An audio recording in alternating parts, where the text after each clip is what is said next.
We're going to devote our energies to sports and gardening, all the cultural pursuits as far as they're concerned. In fact, we're going to put the goons to sleep. Meanwhile, we dig.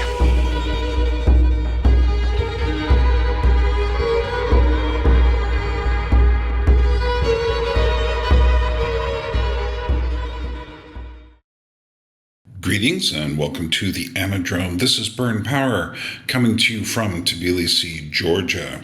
And we have an interesting dialogue today, discussion with a friend of mine, Laura Sillanpää, who is very much involved with music.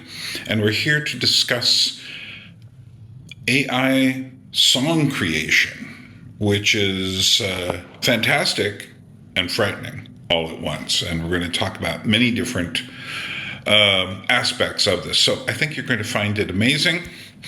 And if you like this, subscribe to the channel, please. It's still a new channel. I do have another one, the Anadromist, which I recommend, as well as some other channels. But subscribe, like, all the usual stuff. And here we go with Laura from Wisconsin. I am here with Laura from Wisconsin. Hey! And Laura and I have been having musical conversations for a while on the Anadromous channel, which you can go see some of those over there if you find what we're saying interesting. And but one of the things that struck me as I watched this video, which you saw a bit of at the beginning of this video, by RoomieOfficial, who's a Swedish guy, friend of PewDiePie, but also really in with a lot of the Swedish music producers. And he does production stuff himself sometimes, although he's been doing, his YouTube channel is pretty big. And I notice whenever I watch him, he'll do these videos comparing music from the past to music from the present. And he's super into the production side of things, knows absolutely everything, and is friends with people like Max Martin and Shellback, and these people who are these mega producers, the children of ABBA, And but what's interesting is that he did this video on what's going on with around AI song generation is crazy. Just listen to this. Carolina child, you've been walking out for miles. Put your head down on my shoulder, Carolina. Let me drive you for a while. I mean, that's very good. That's very emotional. That was 100% generated by AI from nothing. No instruments, no singer, nothing. And I watched that and I said, oh, this is scary. This is weird. This is a total game changer now.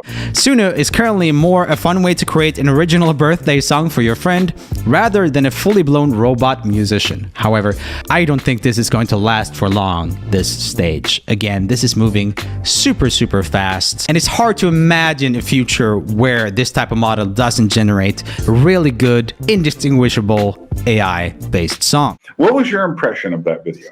Well, I actually knew about both programs already that he was talking about, and I was pretty familiar because I know a bit about music production myself. I've done some digital music production, and if you were a fan of hip hop, you kind of already saw this coming because for years we've already had recreate Biggie's voice doing any song, and people manipulated that all the time to make different things. And then like what just happened with the Kendrick Lamar, Drake beef, Drake made 2 songs that was using Snoop Dogg AI and Tupac AI.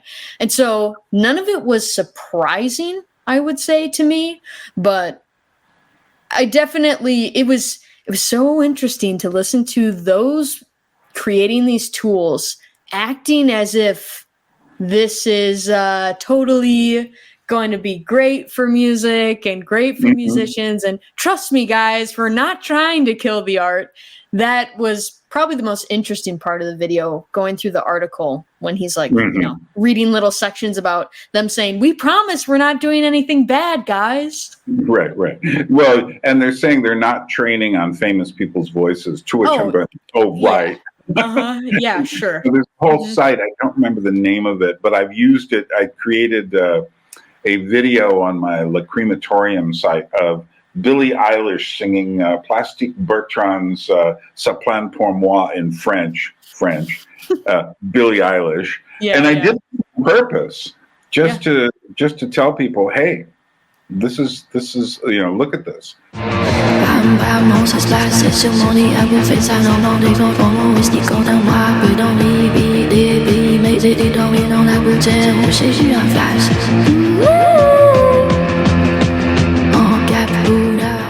Interestingly enough, that's gotten several thousand views over there, because we have this weird fascination with this stuff.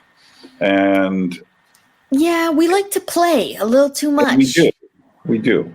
So one of the things I was thinking is actually this is, in a sense, the logical progression of a whole series of events, starting with, I mean, you can go back into time and just the whole idea of record production, you know, coming into being. And then the advances in record production, particularly during the Beatles era, you know, what George Martin was doing, and then how that infiltrated everything. But then you got to a music like disco, which it was much more about the record producer than it was about the artist, although there was still an artist, you know. But if you think about Donna Summer's I Feel Love,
that's all Giorgio Moroder, you know, he's doing the synth stuff, but he's doing the production.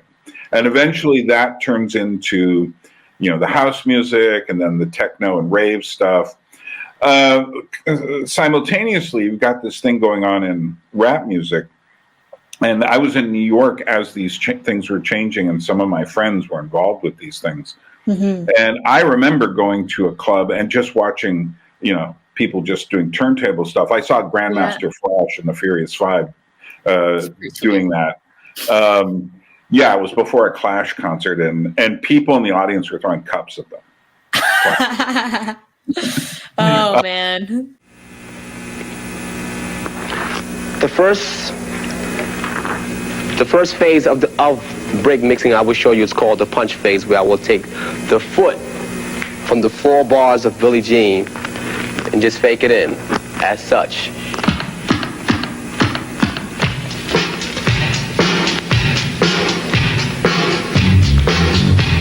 And at this moment, I will proceed to warm up till I get things going.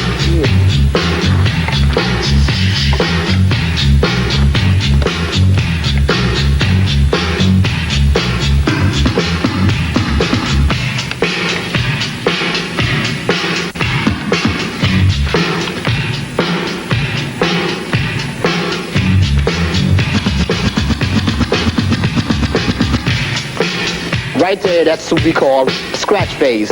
Actually being on the beat itself and manipulating my wrists back and forth. That's they didn't consider it real music. Of course. Yeah. But also these were, in New York, we call bridge and tunnel people. That is to say, they take a bridge and a tunnel to get to New York from the outskirts. Mm-hmm. So they were the people who liked the Clash's song Train in Vain, which was a hit, which was totally not like their punkier stuff. It was more of a straightforward rock song. But anyway, so I watched that. Now, and then I met a guy named Steve Stein, who came into, I used to work at this huge record store, J&R Music World.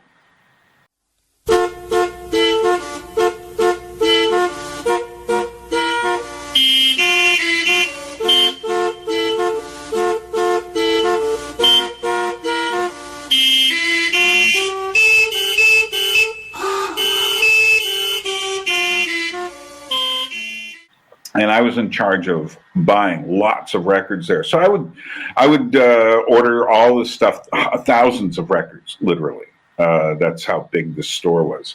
And I didn't order the rock stuff or the disco stuff or the classical or jazz, but almost everything else.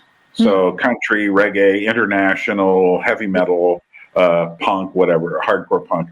That was my job, was getting all these odd styles, which kind of pumped up my knowledge quite a bit. Mm-hmm. But one day this guy Stein comes in. Now, one of the things I had been doing at the time, and I just went back to Alaska and got the original material of these. I was making tape collages out of stuff. And I was doing it more in a manner that would be done in the 90s, where you take things and layer them on top of each other. Whereas what they were doing at that time, well, Steinsky was what his name was. He Double D and Steinsky, they put out these records which were not for sale because they were all sampled. Mm-hmm. But here's the thing: he created music completely out of other music. We take you to the Hotel Martinet in Brooklyn, where Bobby Millett and his orchestra are offering a program of dance music.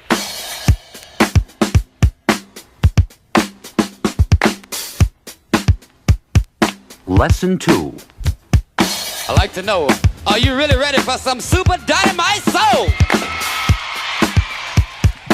Introducing the world's greatest entertainer, Mr. Dynamite, the amazing Mr. Please Please himself, the hardest working man in show business. Ladies and gentlemen, the star of the show, Jay! Brown. Get up, get on up. There was no intermediary, but originally it was all cut and paste tape. Yeah, old school. And then eventually he moved into digital production. He was working in advertising at the time, but his techniques then eventually went into all the rap music and eventually the techno music and everything else, the idea. So he was a very important character, but he was a very good friend to this day. And I let him hear a few of my funky little tapes, and he thought they were interesting. But actually, I let the musician producer Brian Eno hear one, and he thought, "Oh, that's very interesting. You should do more of." And he wanted it more floaty, drifty, weird stuff. There you go. So, but basically, I feel like. Then you get into, for instance, there was a big, at the beginning of the 90s, suddenly it seems like chaos and noise kind of came into the equation for popular music, the Seattle grunge bands and Sonic Youth and these things. But they were all tamed, essentially, so that by the end of the 90s, you have pop punk and neo-ska and all this other stuff. And then what happens is you get to, well, Britney. And the thing about Britney is the producer's tool. You know, she has her own. She's not real. Yeah, and that sets the template for a lot of these people coming through the 90s and the aughts. Well, it was going through the aughts and then the teens, where you have the diva. Pop diva becomes like a really big deal. Also, during this time in rap music, you're getting more and more and more production. I remember when I worked a few hours a week, I think 15 hours a week. I would buy and sell record collections in New York City. And I remember this guy came in and he heard me playing something that I had actually put on a tape. And he said, "What is that?" And I said, "It's from an obscure Christian record called Truth of Truths." And he said, I want that. that beat is dope. And I said, there you go. Sampling. Yeah. And I said, yeah, well, no. But they were on the hunt for, I mean, in the early 90s, Cypress Hill was sampling opera on their, I think, Temple of Boom album. And I love the early pop stuff. I think it's very creative. Yeah, but eventually they got to the point where, as you're saying, it became very mechanical. People became more and more reliant upon. One of the things that happened as a result of the whole Britney, Christina Aguilera, and eventually, all the other main diva singers, is that it became about the production. And that's what's interesting about this guy. His name isn't really Roomie, but he calls the channel RoomieOfficial. Yeah. The thing about his whole aesthetic, I often find it interesting to listen to, because he hears things absolutely differently than I do. Being younger, he's probably around 31, 32. For him, production is everything. The music is secondary. Yeah, I actually hate his music. I'm familiar with him and I've watched him for years, but cannot stand his music. Right. Because it's overproduced, but he loves that. He loves that crazy pop sound. Well, what I realize is that his tastes, though, represent so many people's tastes. Definitely true. And it is that, and he's always talking about there's the 808 and there's this and there's that. It's every little piece, and it's like where it is in the mix and everything like that. Yeah. And I guess I'm like, some buried relic from Tuscany or something, that you pull it out and it's just like, it's just a statue, and it's like, to me, music is a very different creature, and the more you put on it, the less like music it gets, which is where we are now. That is to say that there is a reason why I think AI is going to take over. Well, before I get into that, what's your feeling about what's going to happen? I mean, if you want to skip to the chase and miss the meat of the conversation, I think this ends in live performance. Absolutely. Because the people who care about music are going to want live performers who can actually play the instrument. Right. I agree. I'm totally on the page with you. But I do think it's weird because I kind of have both sides of it.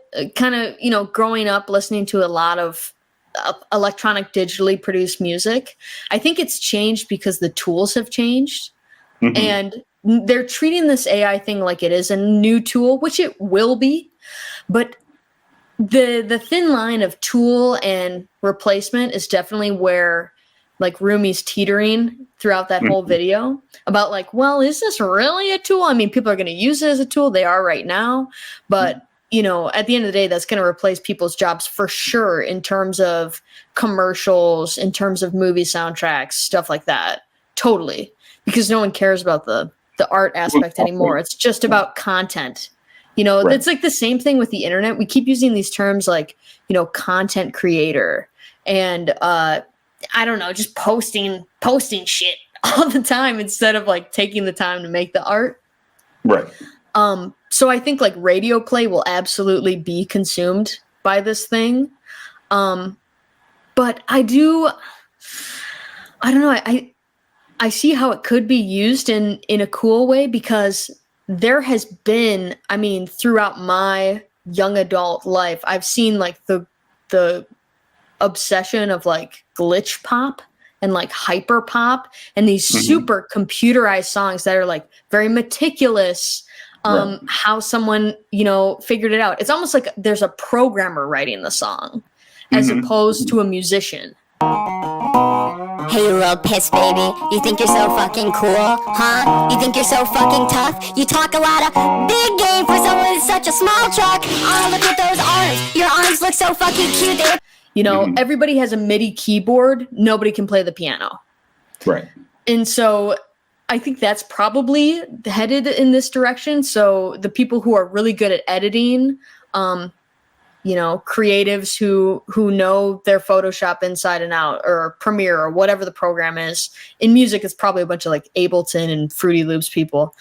But the people who know those tools, they're going to be the ones who use this to their advantage and, you know, make some money out of it. But the days of like selling beats kind of feel like that could be gone pretty soon.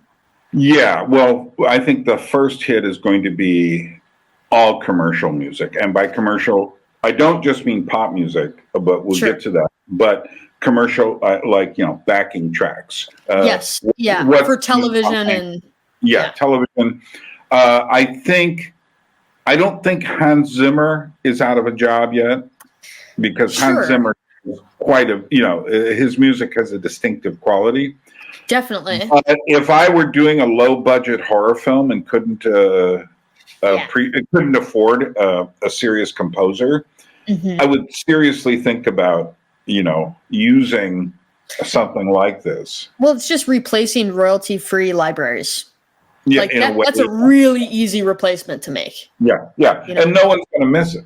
You know, it's like, you know, all the YouTube stuff that, except for Kevin MacLeod, who made all his money off of YouTube background music. Like basically every YouTube background song is written by Kevin MacLeod. So right. Funny. Yeah, but then you see the thing about Roomie though is that it's his style of music they're coming for.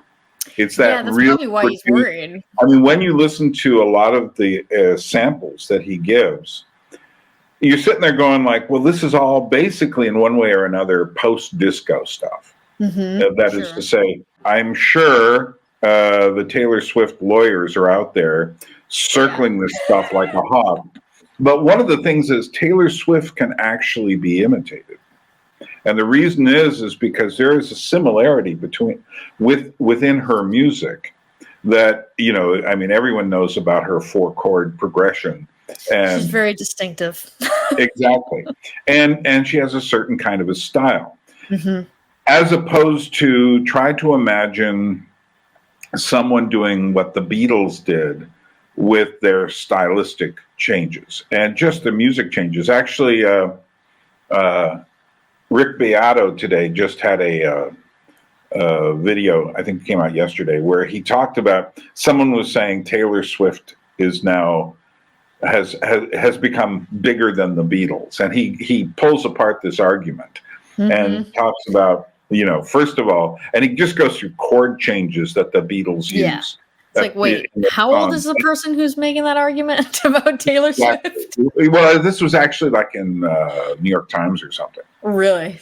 No. Yeah, well, again, the reporters there are probably in their 20s and 30s. So, but she's changing her content for the algorithm of pop music. You want to hear something funny? Is I actually made a video last year, speaking of content creator. I made a video, who's bigger, Taylor Swift or Mr. Beast?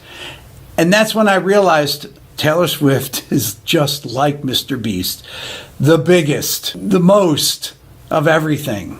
And I didn't put it out. Okay, to answer the question set out at the beginning of the video, is Taylor Swift bigger than the Beatles? Culturally, no. Commercially, no. But she's closer. You know, the thing is that it would be much harder to, you know, you could make imitation Beatles songs, but do you know it's okay to leave your dog in a hot car?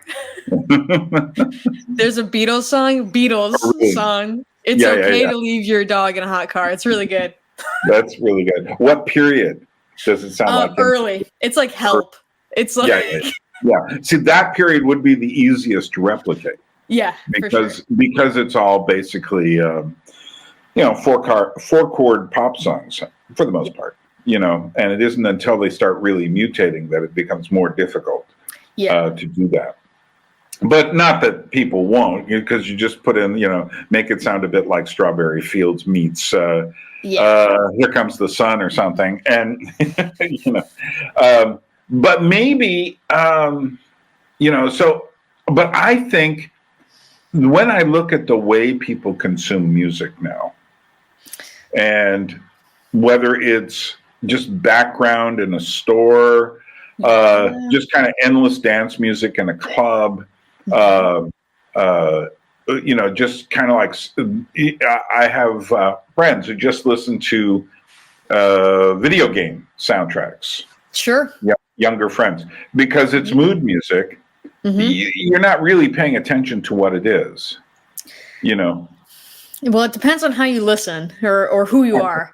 Some people can't turn it off. Right. But it's exactly those kinds of music that will be the most susceptible to AI. Yeah, unfortunately. Yeah, I think as much as I like it, because I was a Spotify girly, but from the beginning, I was not on Team Apple. Even though I like Apple's products, I just think the company is probably like evil in some way. Well, they're all evil. Yeah, it's what do you do? You know, Spotify, you can't win. Spotify has been destroying music careers while I know it's horrible, but like Spotify when it initially came out was the great one to go to because it allowed you more freedom, I guess, in what you could listen to. Meanwhile, you know, Apple was on the whole pay for music, you know, for a long time before they went to streaming.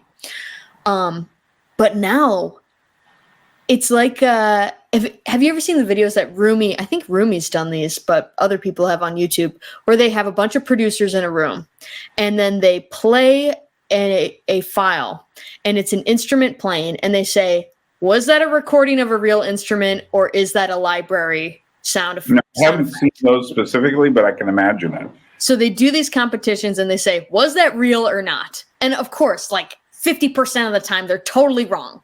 You know, and it's like, that was not a recording. That was orchestra library number 6 from this company. And listen how amazing it sounds. And it's the same thing now, unfortunately, with Spotify. Because it's turned into that. Anybody can put whatever on there as long as you have, you know, licensing. And so there's totally a ton of stuff on there that's just fake music. It's not even real music. And how would you know? And I hate that they've implemented the AI DJ. I'm a big Spotify user, so they'll make it so if you're on shuffle, and you have to go in the menu and turn this off. If you're on shuffle, it wants to get to know you, you know, the same way all these companies do. And so you have an AI DJ that says, oh, this sounds like this. I'll put this in your mix. And previously, that would have been fine if this was all real music. I've actually discovered more artists that I like through that way. But now they'll throw something in there and you'll go to look up the band and it's like, what is this? What's going on here? They have one song posted on here with, 3 million streams. It's just this one hit that somebody uploaded under this name and that's it. It's just fake music. Yeah. And who knows what kind of deals are going on behind the who is the one putting this up? Who's making the money? Is it all Spotify? Oh, we actually got a whole AI team department so that we get the money from these streams. No, pretty scummy. Well, one thing I've learned, I've experimented in different ways with AI. I have some visual experiments that I've done on my Lacrimatorium channel. And one of the things I've discovered is that the art is not in the actual thing. It's in the prompt. And the thing about being a good prompter, see, I can be a good prompter. You know why? I've got a huge library in my head. Yeah. Most people don't, you know. So I can sit there, like visually, I can sit there saying, and I realize the point is not to imitate. The point is to jam the imitation process. So what I might say, okay, Mad Max Fury Road, Furiosa is coming out this week. I might say, okay, give me a woman in a post-apocalyptic wasteland driving a beat-up old truck. Just start with that. But now I'll say, give it to me in the style of Virgil Finlay, who nobody knows. Yeah, I don't.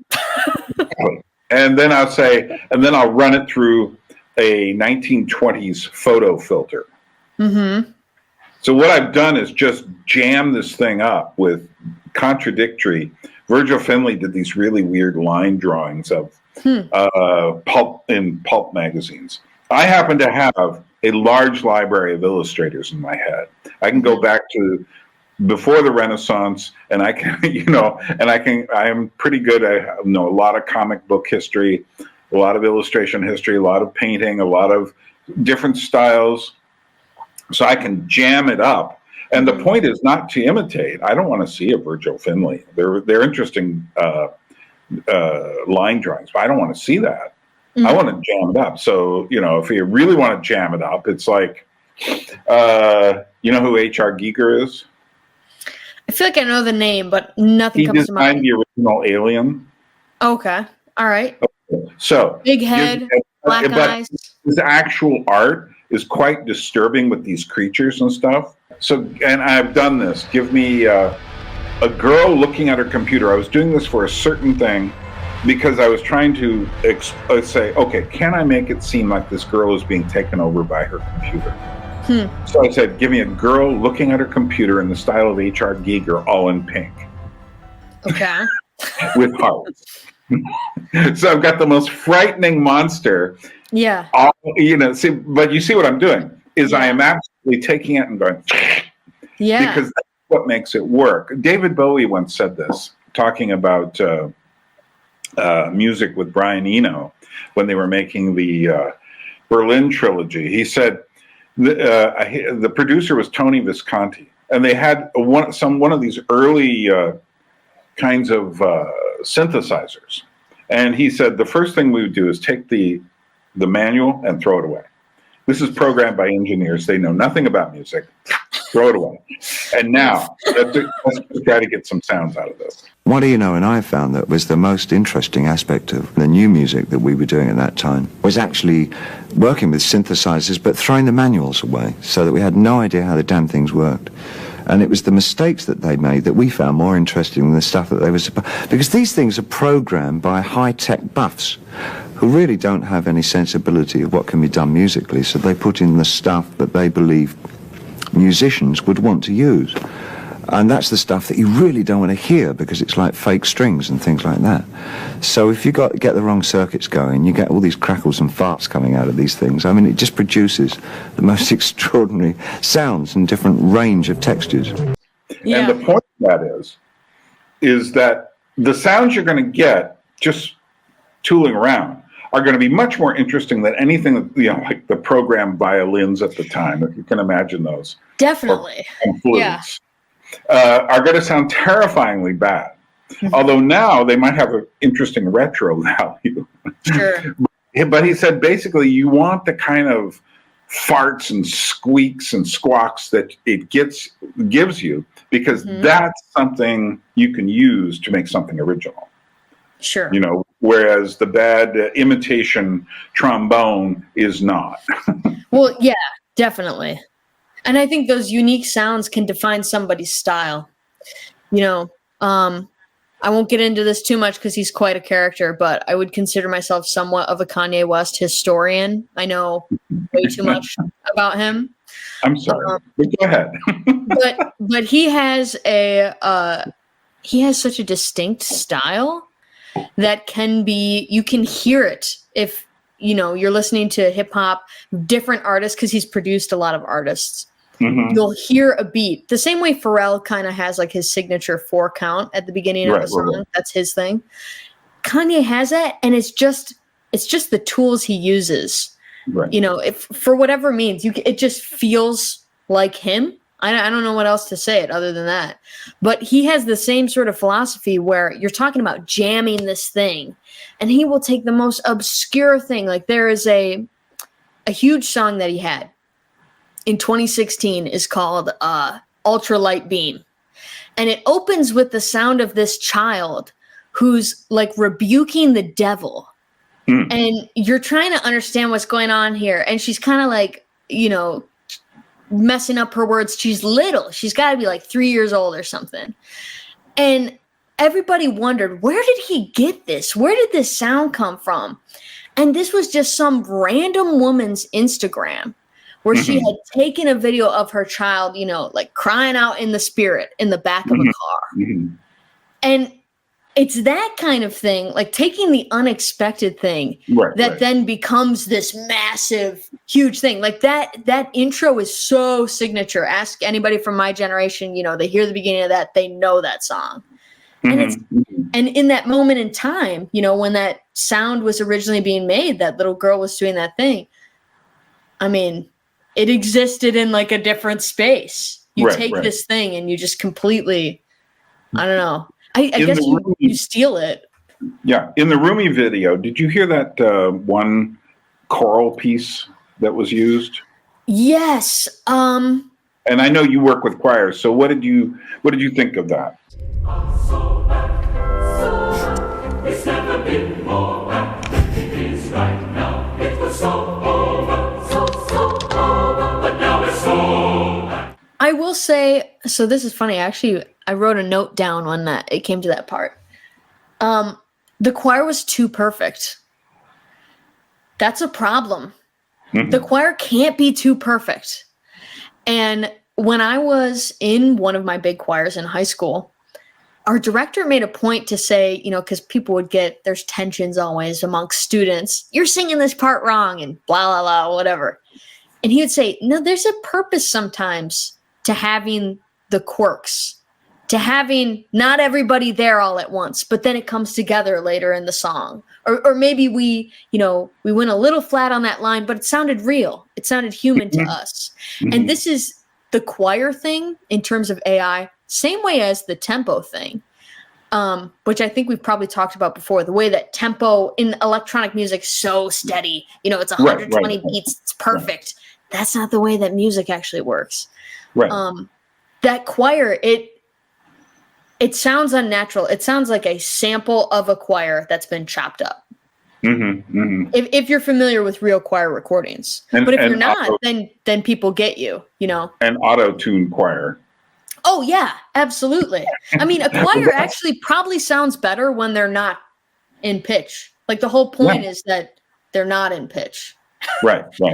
You know, there's some great recordings of sacred harp music from Alabama that I think these were done in the 1960s. And there is one woman singing among all the beautiful harmonies, but there's one woman singing these really high notes, but she hasn't got a beautiful soprano voice. She's just got this funky hillbilly voice.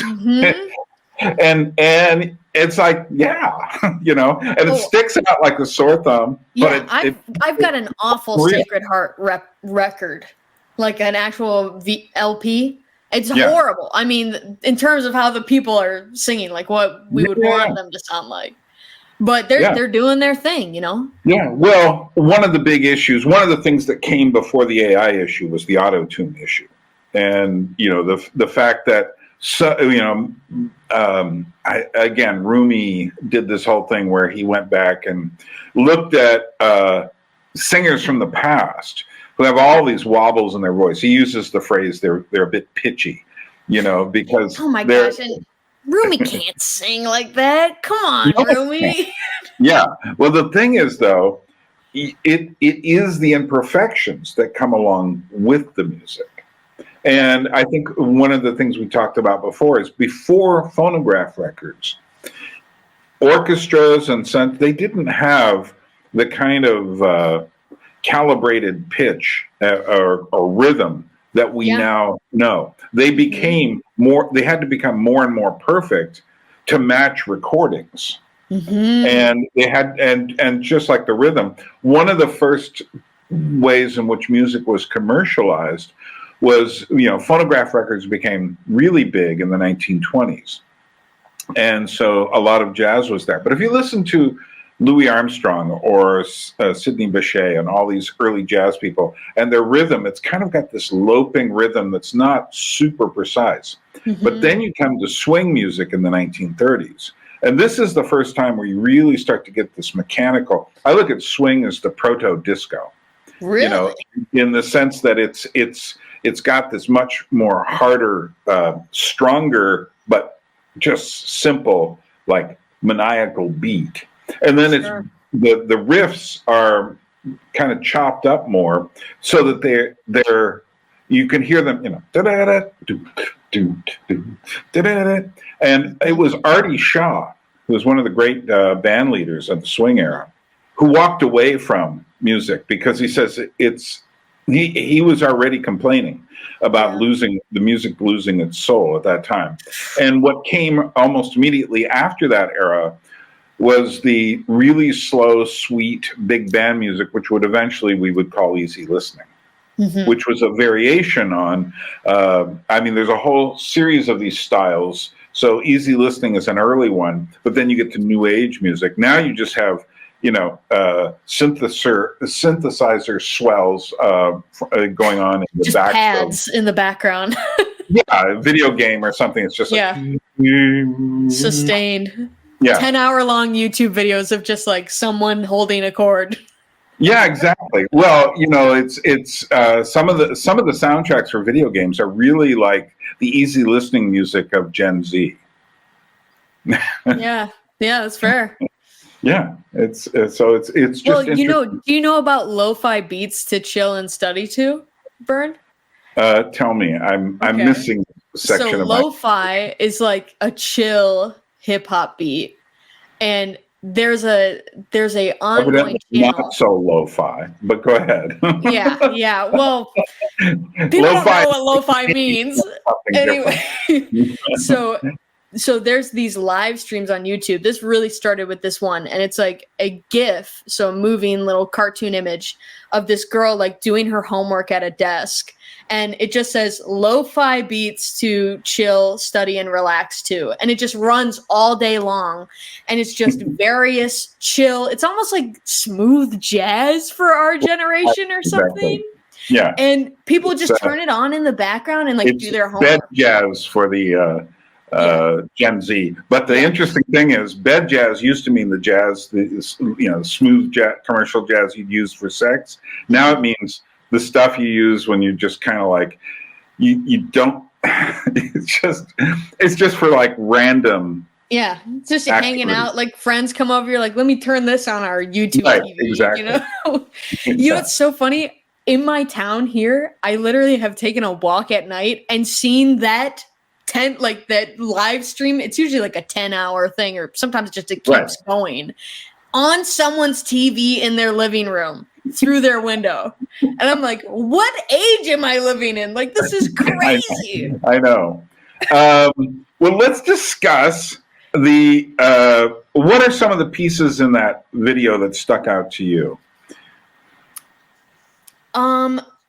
There was definitely, there was the gospel voice one.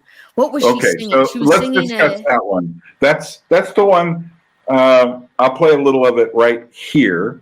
Here they have a few more vocal styles. Soaring gospel. There is a house way down in New Orleans. That's generated from nothing. The rising sun,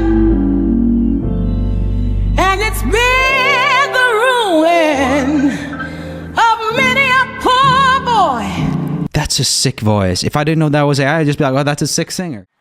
And so that is this Aretha Franklin-esque gospel voice singing House of the Rising Sun. Yeah, that was it. And the thing about that struck me about that is, if I just heard that, I would have no idea. Yeah. And because especially given the style of the music. It has to do too with like the tail ends of the words. So Apple just released they just released an update to their program Logic Pro, which is their digital audio workspace, so music making program. And they just released a new AI feature, where you can drop any song in there and it will split it into stems, meaning like the different parts of music. So like drums, bass, and singer, guitar. And I did one as an experiment because I thought, oh, this is really interesting. I dropped this random like Creed song into this program and I had it split out the drums, bass, lead guitar, and the singer. And interestingly enough, so this was like a real recording, right? So it splits into 4 different tracks. You listen to just the vocal, but I was amazed because even on the vocal, it still had the reverb effect. So it still had the tail end of the piece, the way someone would end the word, even though there were artifacts here and there. The AI of that gospel singer was on par with this real recorded track that I used AI to just get the vocal from. Exactly. And that was created out of thin air. We know it's not really out of thin air. No. Well, but, again, I know that was shocking. In there somewhere. Yeah. You know, I know that Tina Turner and Whitney Houston and Mariah Carey and all these people have been sampled. And she even had kind of the modern gospel singer thing a little bit too. I mean, I listen to some modern gospel music as well, and the way the vocal was produced, because it didn't have the old sound, the old recording sound. It sounded more modern. So it reminded me kind of like Kiara Sheard, who's a daughter of one of the Clark sisters. She just did this great recent recording of How Great Thou Art. And it reminded me a lot of her voice. Just like the tail ends. That's what's shocking about it. You know, the only thing that's missing, I guess, is the breath. Because the breath is something that it can't get right now. No, it doesn't quite understand breath. Yeah. That what it means within the context, but it will. I think it will. And that's the thing, is that right now, if we'll say 5 of those songs that he played were just kind of on in a store when you're there, you'd never know. Like that, they're the one country song that a lemon is not the same as a lime or whatever it was. That sounded like just some kind of bro country, and and the one that I think we're talking about the same one, the one where he said, I didn't know that, you're just telling me now for the first time. That song, the reason why that one was generated, just as a tidbit, an inside joke, Roomie didn't say anything about this. It's based upon the Trump video where he's being told that RBG died. And he says, I didn't know that, you're telling me now for the first time. That's like an ongoing meme in the internet. And so someone was like, make a country song of Trump's quote, I didn't know that, you're telling me now for the first time. So that's where that came from. Have you seen that video? That's like a real moment. Art, or is that just comedy? Or, it's not really funny in the context of the song. It would only be funny if you knew where it was coming from, and I didn't, so I just took it as... Another friend showed me this song, which is very cool, that's been going kind of viral. Wow, I didn't know that. And there's some pretty funny parts to this. I can only offer you my guarantee. What you mean a lemon ain't the same as a lime, and work don't begin at 9:30. Well, I didn't know that. You're telling me now for the first time. What time?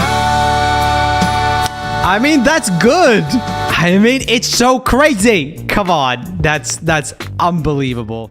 And that video is funny because he's like walking up to Air Force One, and the reporter calls out his name, and he goes up to her and he says, I'm sorry, pardon me. And she says, Ruth Bader Ginsburg just died. And he goes, oh, I'm sorry, I didn't know that. You're telling me now just for the first time. And Elton John's Tiny Dancer is playing in the background the whole time, almost as loud as his speech. And they air it too. So, it's just the cultural moments we keep seeing are like scenes of a movie. I don't know. Yeah. Any other pieces in that strike you in any specific way? I'm trying to recall other ones because I went, unfortunately, after I watched it, I went and listened to some. So I don't remember which ones are in the video and which ones aren't. Right. Well, there was a lot of stuff there that had this just dance rhythms or funk rhythms or something like that. Sure. He did. That seems fairly easy to do, Yeah. None of that I'm not surprised by, Yeah. Back in the 70s, there's a song called Fly, Robin, Fly by the, what is it? No, I can't remember the group. I want to say Silver Convention, but it wasn't them. No, Rock the Boat. That's it. There's a song called Rock the Boat, and it goes, rock the boat, don't drop, tip the boat over. Rock the boat. Yeah, okay. And the rumor at that time was that the whole song was conceived through a computer. As someone put in, what are the most popular words in that have been used? So I'd like to know where you got the notion. Said I'd like to know where you got the notion. Rock the boat, don't rock the boat, baby. Rock the boat, don't tip the boat over. Rock the boat, don't rock the boat, baby. Rock the boat.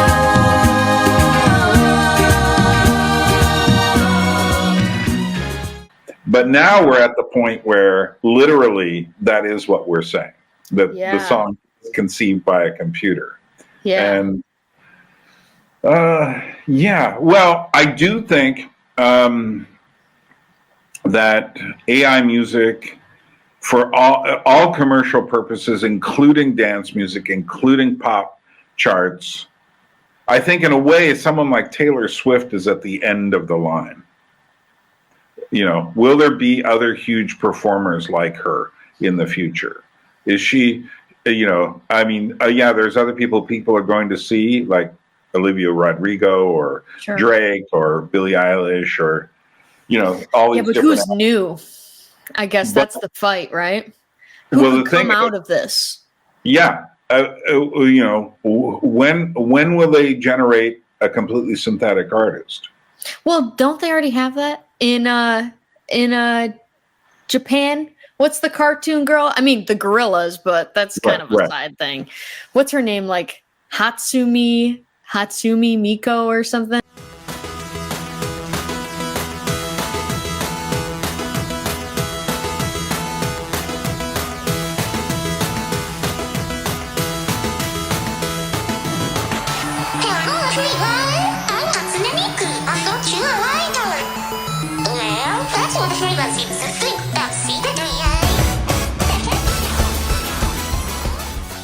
Right. They have something that's just a character. Is always further along. Anything related to robotics. You know, and she goes on tour apparently.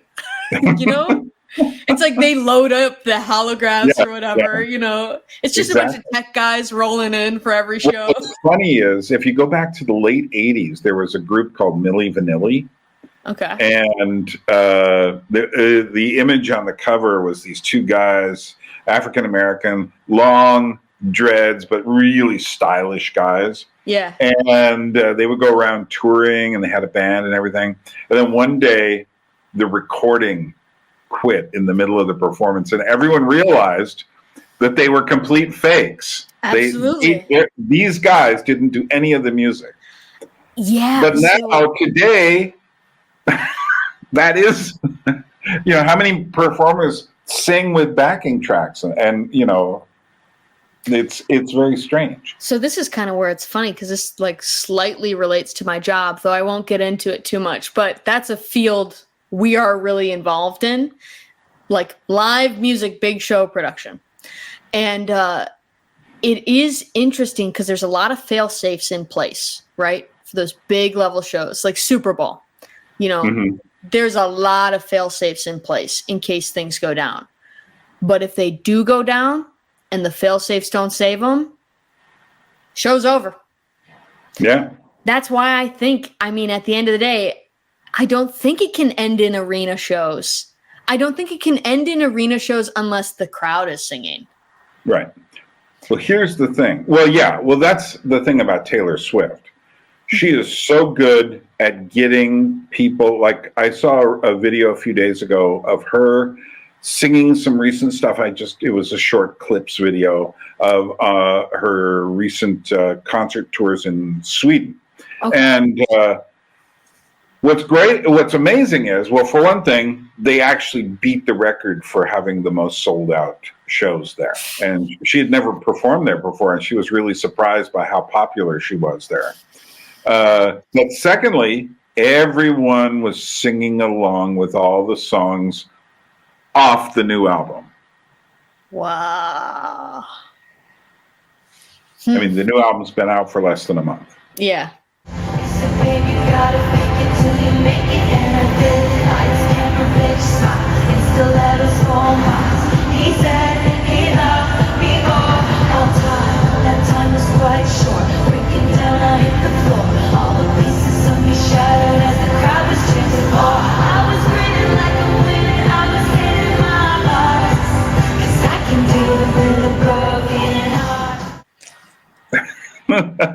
That's pretty. All right, that's impressive. Well, of course, Taylor, what spell did you cast over these people? That Taylor Swift isn't so much a musician as she is a story. Wow. You follow her story, so people want, you follow, whether it's the country girl who kind of gets a bit bruised by the industry and then comes out as pop, gets more bruised by the industry and Kanye, and then comes out in kind of bitch mode, then kind of retreats, becomes this other character for a while, and then during COVID she goes into her kind of folksy self, or is it witchy self, or you're following all this stuff. People interpret all this stuff, of course. And that's part of what it is. So now we're in the the Tavis area. and everyone's watching every last thing she does. Yeah. But she's been a genius at getting people to that point. Mm-hmm. Because she makes her music about all of her emotions. And so we ride this roller coaster of emotions with her, and everyone is already, interpreting every song in terms of, well, this was happening then, and then this happened then. It's so frustrating. but that's the thing that AI cannot do. Yeah, the story. Yeah, they can't do the human drama. Yeah. So I guess it's the producer who can wield the AI the best. Right. Who will win out. Because that's already kind of who won out in the record industry. A 13-year-old girl somewhere out there right now who's got a really good voice and a really good musical sense. And she wants to become some sort of musical star. And she moves towards the industry. Yeah. What is going to be the world she moves into? See, we don't know. It's not going to resemble the world, say, that Taylor Swift moved into. Yeah.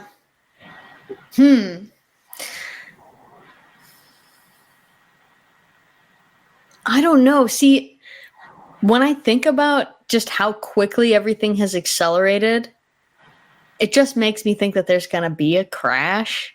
And I feel like there's somewhat of a sentiment of that around a lot of young people in topics even branching out of this, because can the arena, I'm not sure if the arena concert style can survive. Well, that's what I'm saying about Taylor.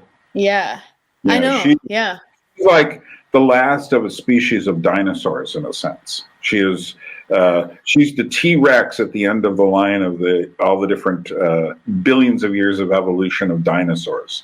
She is the going back to the Beatles, going back to Elvis, these large concerts where, people often will compare her crowds to the Beatles, and there's something to be said for that, although I would say one of the biggest differences between the Beatles screaming crowds and hers is that the Beatles hated it and quit touring as a result. Yeah, but she Taylor definitely likes it. knows how to Taylor controls it. Yeah. In an almost too scary way. You know that song? What did she say? Lights, camera, action, whatever. Right. Smile. No, she. Did you see her concert tour? I don't think I can force myself to watch it, but I have good friends who like her a lot. No, I desperately want a copy of that when they put it out on physical media, because I think it is a very important document. And at the beginning, she's like a god in that, goddess. Yeah. And she knows it. Oh yeah. And the way she acts is, at one point near the beginning, she's just pointing to a section of the audience, and they all go crazy. And then she'll point to another section of the audience, and they all go crazy.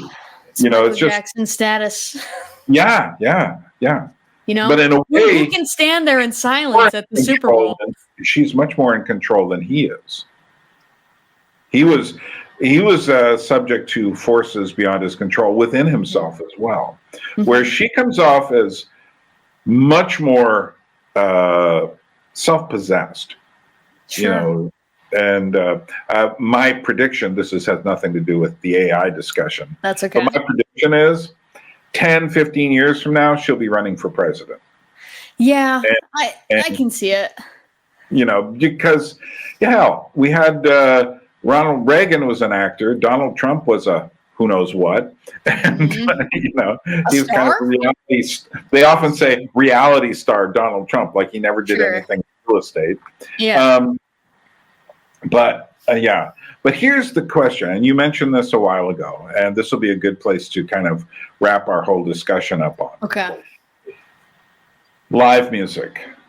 And by live, you know, have you ever been walking down the street? This happens to me here in Georgia sometimes, and it's a moment I always stop for. And you hear music like a piano or people singing in a room coming out of a window.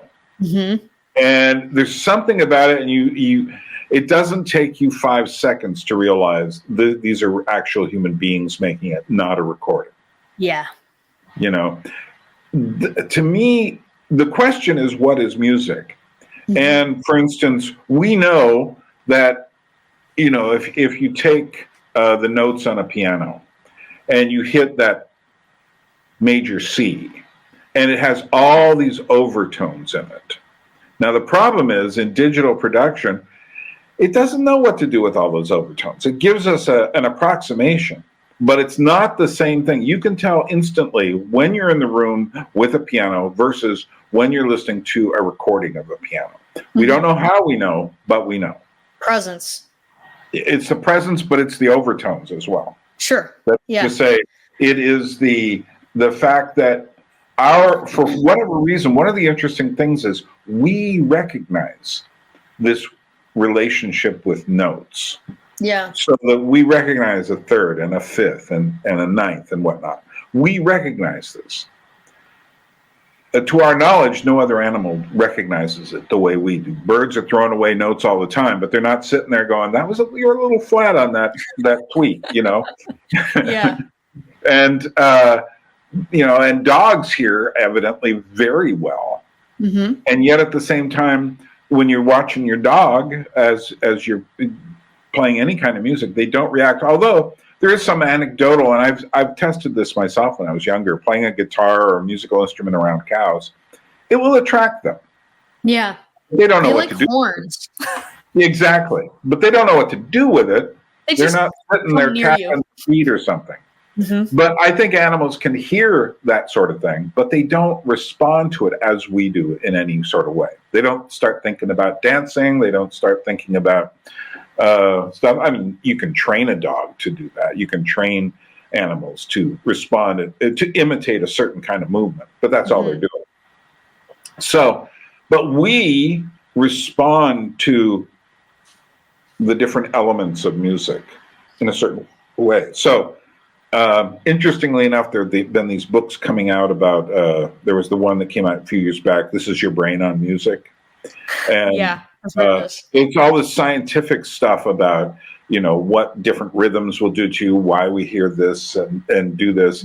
In a way, what I look at those books as doing is giving a blueprint for people who are like these producers who know that if we do X, we can manipulate people through music. And you do have to do some manipulation. I think sometimes, you know, I guess when you're making a film, right, and you're building the soundscape for this film to set up the scene, you are intentionally manipulating the audience to feel something.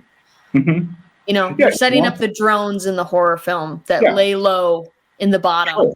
You know, and music is the same thing. I think my question in the AI thing is it all comes down to where does the music live? That's the thing I've been asking. Because the electronic music can only live in the speaker or the headphone, right? It can't live. Which is a tiny speaker. Yeah, exactly. Same thing. I'm translating for our younger audience. Well, I don't listen to speakers. I just listen to my. And a speaker, guys, is actually just a backwards microphone. Just, you know, pro tip. It's a big. Yeah. But But acoustic music, it lives in the voice and in the room. It's like, is the music in the room with us right now? You know, like that's what it is. And so this is really funny because I just mentioned briefly before we got on recording that I went to the Symbolic World Summit.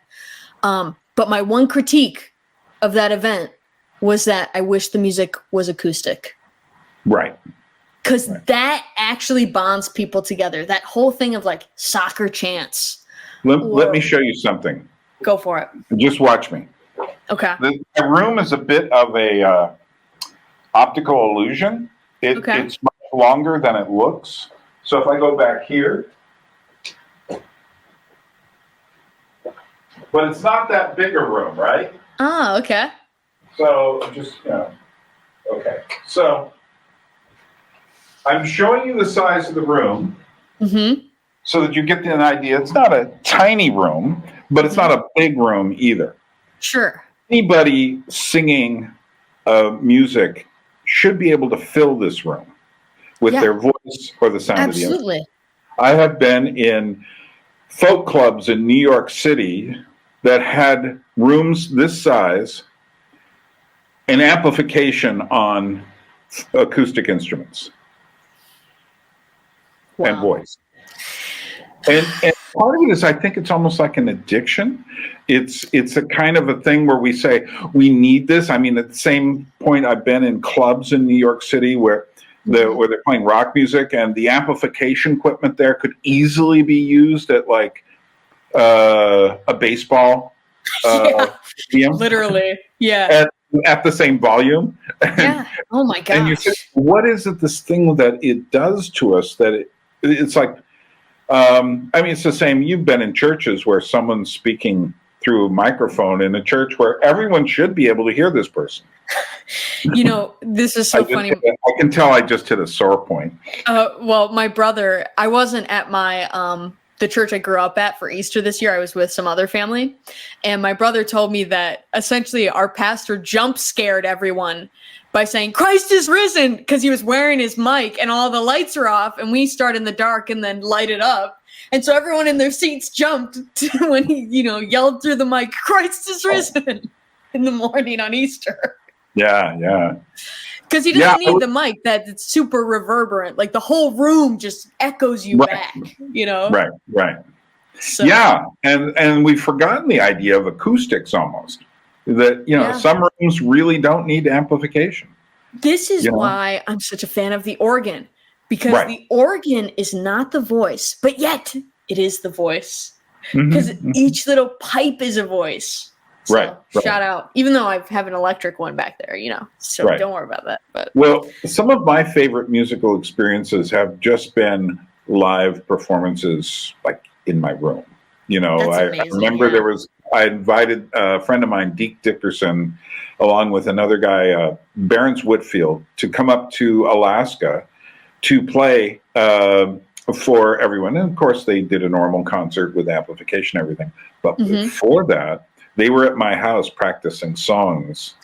That's the best. That's the better show. And playing the guitar, and there wasn't much amplification. The guy playing the drums was just kind of tapping on something.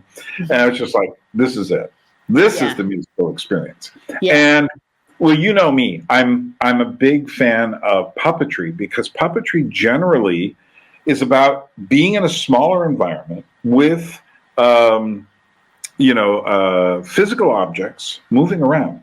I recently, 3 days ago, saw a friend of mine doing a ballet program with a group. Amazing stuff, because I'm watching physical bodies moving on a stage. And the thing is, there's no faking that. Interestingly, both puppet shows and dance are not that interesting to watch on video. You need to watch them in person to get it. Good point. And my feeling is that music needs to return. See, one of the problems now is, how do musicians make money? Evidently, one play on Spotify is worth less than like an atom. It's like it's smaller amount of money than just We need patronage. Yeah. I've been thinking about this question actually a lot recently, especially with the higher art church musicians, because the problem, they get trapped by these companies that are like sucked into the whole copyright thing. And then to buy a book of their music is like $100. Yeah.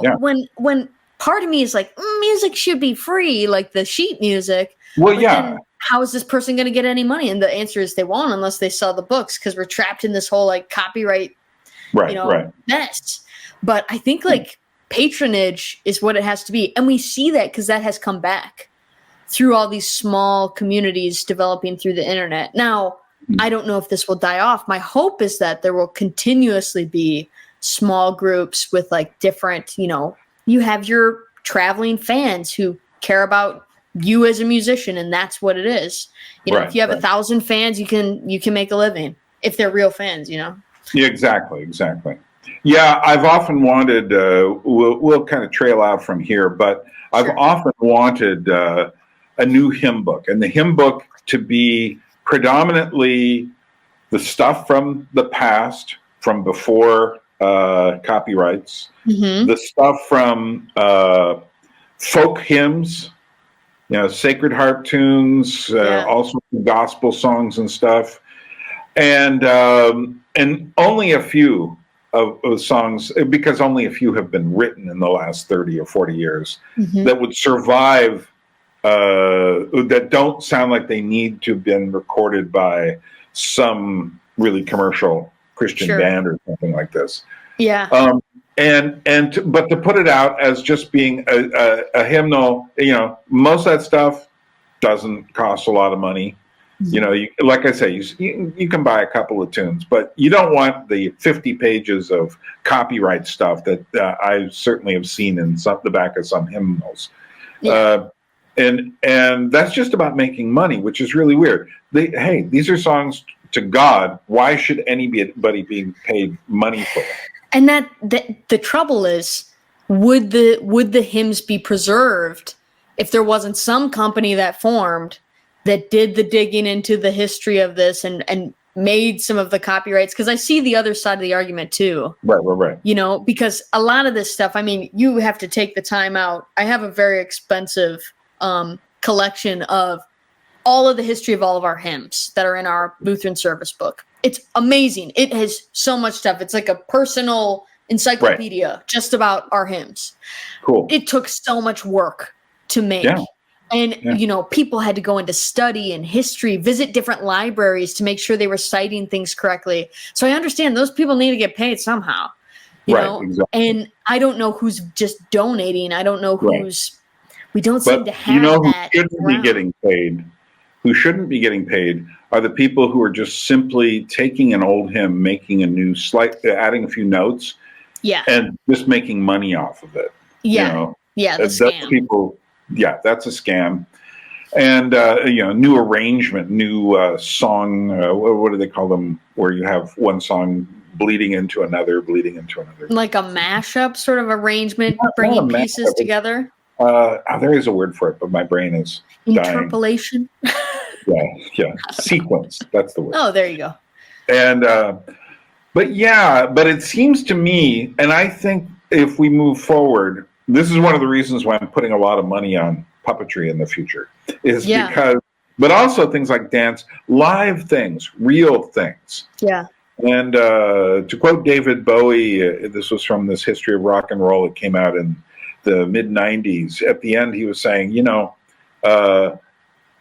now we all work with computers. We're more and more, and this was in the late 90s compared to now. Yeah, and he's, and the music has become more and more produced and such. And he says, in the future, we're going to want to come home and touch wood. And he says, rock music should be that.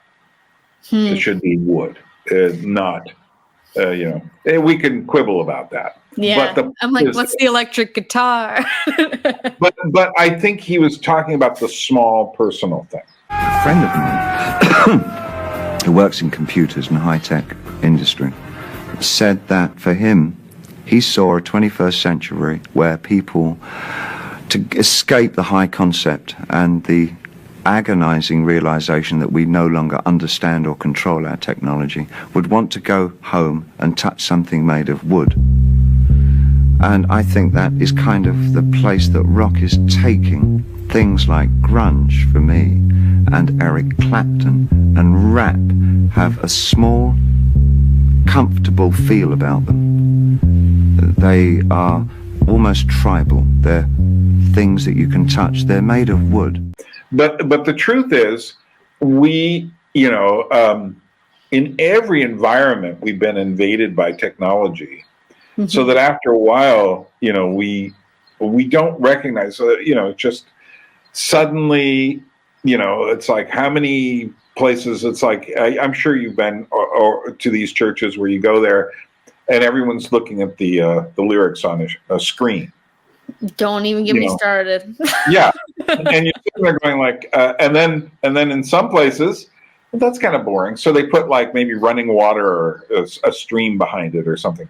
At a certain point, you're no longer singing hymns and you're just having entertainment. This is a debate going on. I mean, that's been going on my whole lifetime practically in my church tradition. Because some churches are like very staunch, absolutely not. We'll only sing from the book. And then other churches are like, get rid of the books. It's a waste of paper. Right. And it's like, what bugs me about the screen, just as a side note, is most churches won't put the notes. Right. So our tradition used to have a commonality of people knowing their voice type because people sang in choir. Choirs were big at churches. Right. And so you sing the hymns in the service as a member of the congregation, and you might sing your part on the hymn. Right. And my family still does that. When we sit together, it's awesome. It's like we got a quartet, Right. But that does not exist. It's like it's dying because that's what you get if you read the book. You should get the notes. Exactly. Right. So, but also, I think there should be a core of songs that people all know.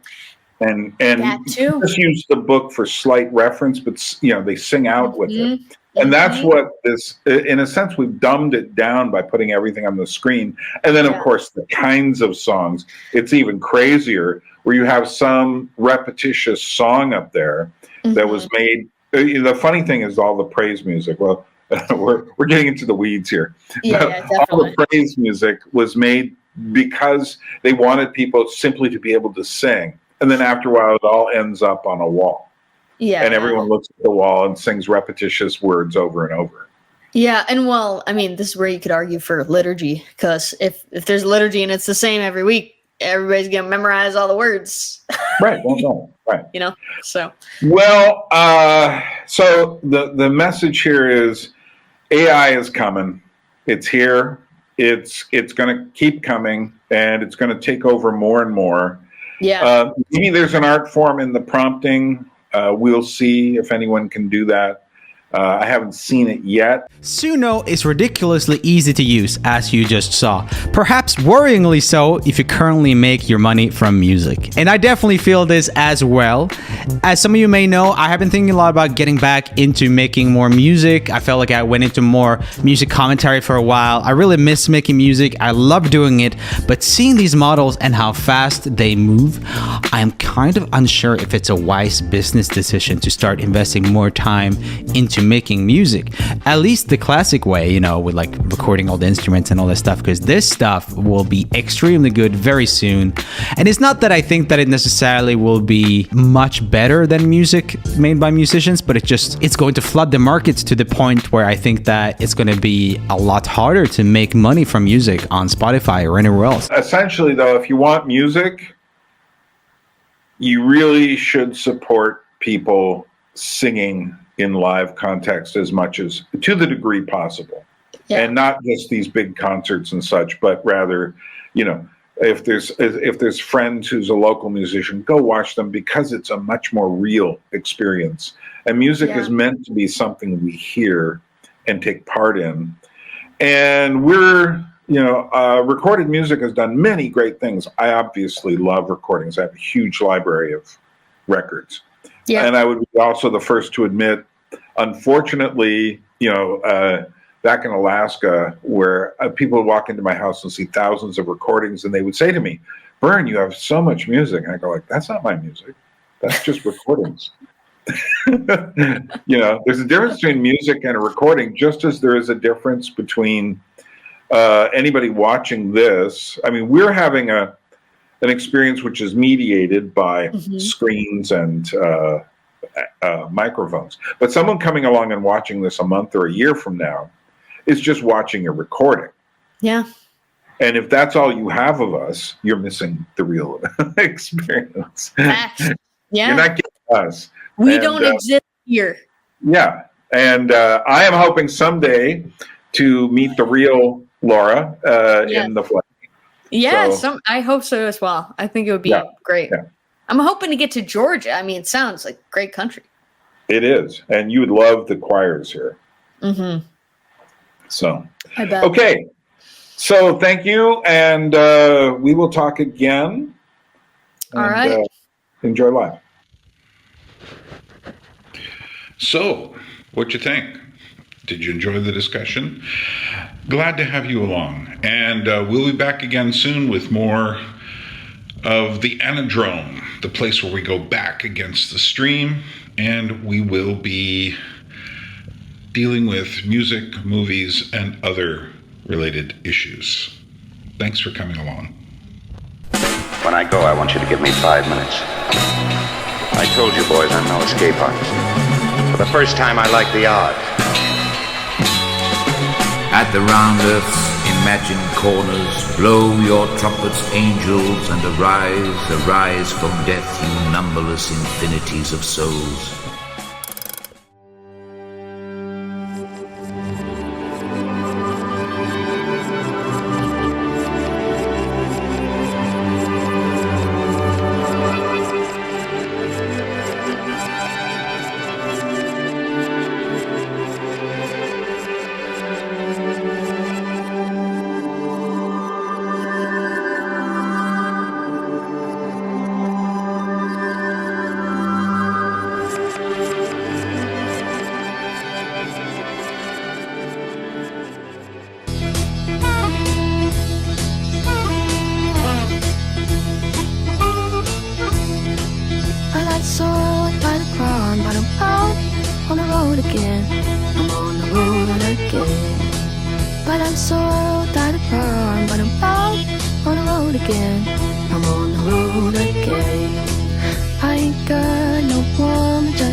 You know, the first time I traveled out in the rain and snow,